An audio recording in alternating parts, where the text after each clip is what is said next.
Bonjour, moi je suis né en 1959. Mon père faisait partie du KFLN en France. Il a combattu la France en tant qu'Algérien. J'ai subi à l'attentat, j'habitais à Aulnay-sous-Bois quand j'avais l'âge de 2 ans. Comment dire, moi l'histoire de l'Algérie, c'est mon père qui me l'a raconté, puisque à aucun moment, comme dit ce monsieur, ce n'est dans les livres d'école. J'ai fait toute ma scolarité en France, je suis né en France.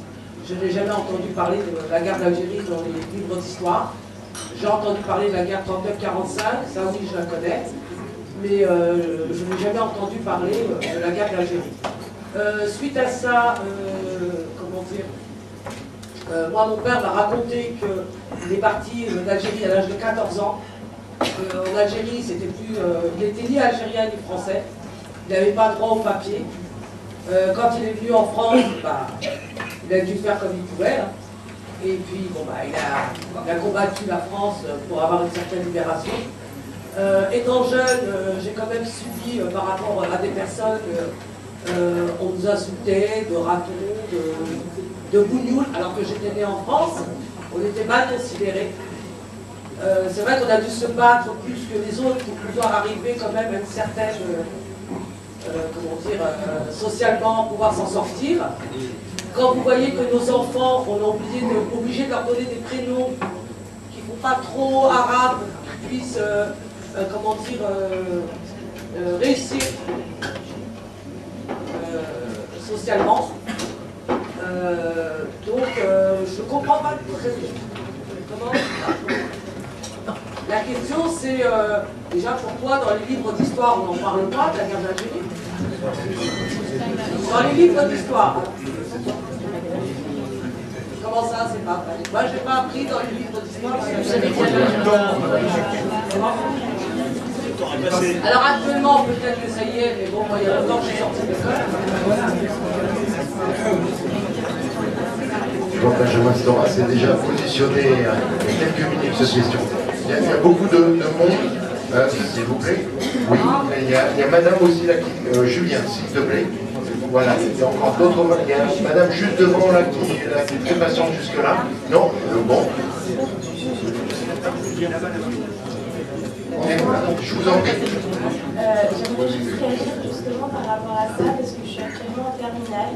Et dans le programme, effectivement, on étudie les mémoires de la guerre d'Algérie. Et maintenant, et on voit qu'elles se sont données dans les années 90 et que, pas pour dire pourquoi c'est pas régulièrement, enfin s'il y avait un blocage, mais qu'actuellement on en parle et que ça a évolué et que oui, la discussion est ouverte et qu'on étudie bien vraiment et une base justement à parler Merci beaucoup. Vous savez qu'on a un buffet à la fin de la soirée pour nos échanges informels entre les uns et les autres. Tout à fait. Qui a le micro derrière? On va en prendre 2 encore parce qu'au-delà des questions, on a aussi des invités qui attendent. En parlant de la mémoire sur cette guerre d'Algérie, quand il y a eu la fin de la Seconde Guerre mondiale, il y a quand même eu des procès d'épuration. À la guerre d'Algérie, c'est une guerre d'anonyme. Tout s'est passé, la torture, tout ce qu'on connaît. Et c'est une guerre d'anonyme. C'est-à-dire personne n'est responsable. Tout le monde est coupable, personne n'est responsable. Et je crois que c'est ça le problème qui nous empêche d'avancer. C'est qu'il n'y a pas de gens nommés. Les gens ont fait des méfaits terribles, que ce soit des deux côtés, mais surtout aussi des Français de la peau. Et en France, il y a un déni de cette réalité. C'est-à-dire qu'on voit la génération. Moi, je suis issue d'un mariage mixte, j'ai la double nationalité. Alors, vous voyez, ça me conforte un peu dans ce que je dis. C'est-à-dire qu'on se dit, mais qui a fait quoi? Et on voudrait que parce que 50 ans sont passés, on efface. Et bien non, parce que ça se traduit dans des souffrances. Et les gens, tant que les responsables ne seront pas nommés, on ne pourra pas avancer. On ne peut pas comme ça demander à des humains d'effacer. C'est impossible. Donc je pense que la France a raté le rendez-vous avec les Algériens parce qu'elle n'a pas nommé les coupables et elle ne les a pas, elle leur a pas fait passer le procès. Je crois qu'il faut avoir cette vérité. Est-ce que vous avez lu mon livre J'ai écrit un livre qui s'appelle La gangrène des multiples, qui est sorti en 1991. Ça a 22 ans.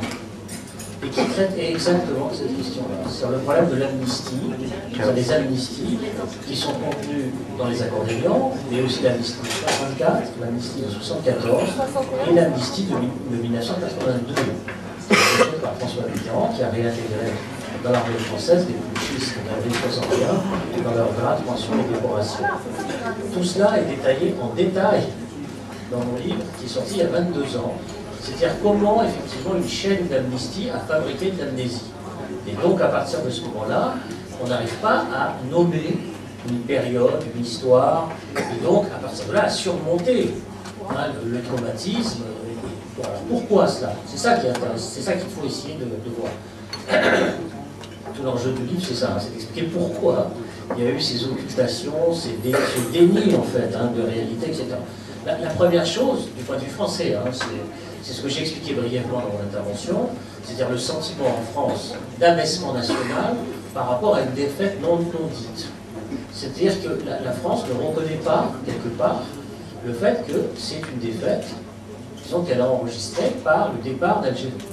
Et elle se retranche derrière une explication qui est celle de la défaite politique et non pas militaire.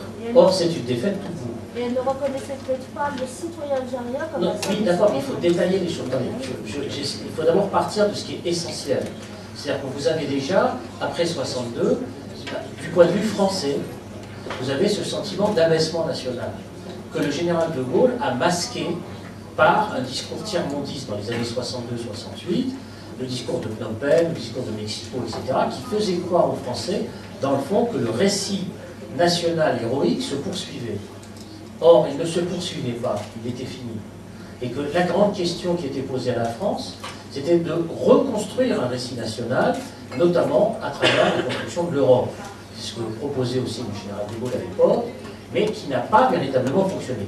Et deuxième aspect, c'est que cette volonté, disons, de masquer les choses, de ne pas nommer les choses après 62, faisait croire que la question algérienne était derrière nous, qu'elle était réglée, que la question coloniale était finie, que le passage à l'indépendance nationale de l'Algérie étant réglé, eh bien, cette question-là, sur la question coloniale, avait disparu. Or, quand vous regardez un événement politique, c'est 1965, c'est pour ça que c'est bien de faire l'histoire. En 1965, il y a eu la première élection présidentielle. La première élection présidentielle va opposer le général de Gaulle à François Mitterrand, déjà à l'époque, mais il va surtout l'opposer au premier tour à un candidat qui s'appelle Jean-Louis Tixier-Clignancourt. Jean-Louis Tixier-Clignancourt était l'avocat de Salan, de l'OAS, des partisans de l'Algérie française, d'un homme d'extrême droite, etc.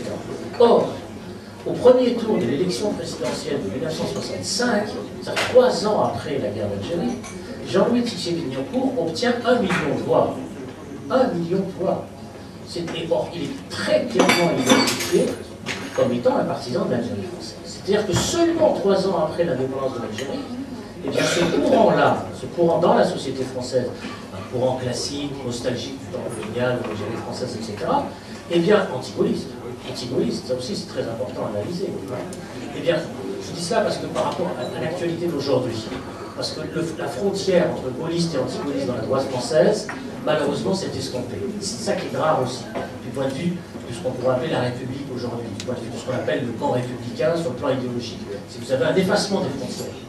Quand vous avez la femme qui est bras droit de Jean-François Copé, Michel Tabarot, dont le père était un des principaux dirigeants de l'OAS en Algérie, Oran, eh bien, c'est connu, et qu'elle le revendique en tant que telle, et qu'elle fait partie de l'EMP, qui lui-même se revendique d'une tradition gaulliste, vous dites qu'il y a quelque chose qui ne va plus.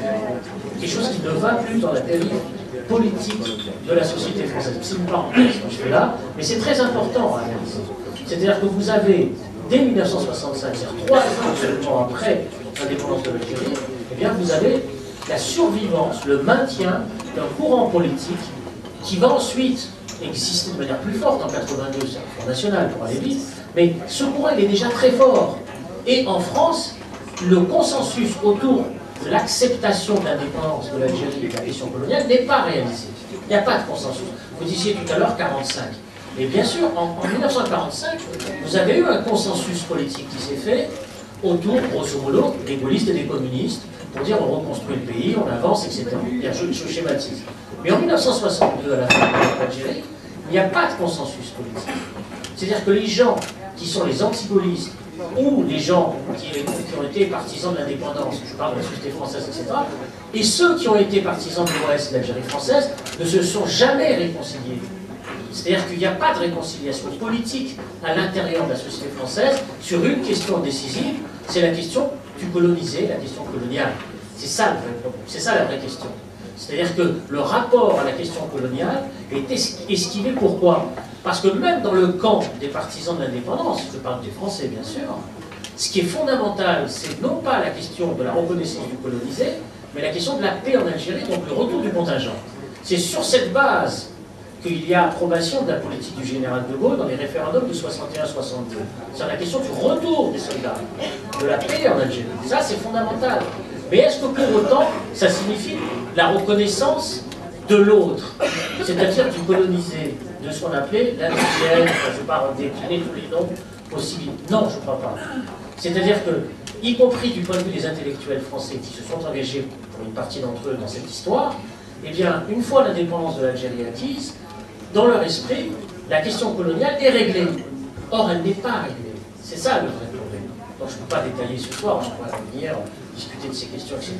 Mais il faut savoir qu'à l'été 62, la plupart des intellectuels français qui se sont engagés sur la question algérienne, pour ou contre, qu'importe, bien pour eux, c'est une question qui ne les intéresse plus. Or, c'était une question qui ne touchait pas simplement à la question dite nationale, mais elle touchait plus fondamentalement à l'imaginaire colonial, c'est-à-dire le problème de la construction de l'Empire.